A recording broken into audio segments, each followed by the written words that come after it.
Three new bills related to carbon capture in Alabama are in the legislature. Carbon capture and storage has been a controversial topic in the state in recent months. After one House bill related to a carbon capture storage project in Covington County was put on hold, three other bills have emerged. House Bills 428 and 431, sponsored by Representative Matthew Hammett, target local control and financial accountability for carbon capture projects.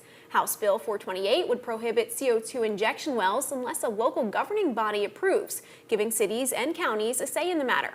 On the other hand, House Bill 431 levies a 20% tax on carbon dioxide stored underground. That revenue would go back to the state and local government. In the Senate, there's Senate Bill 266, sponsored by Senator Josh Carnley. That mirrors Representative Hammett's House bill to ban CO2 storage in Covington County. Carnley's bill passed the Senate and now heads to the House. Both House bills are pending committee action.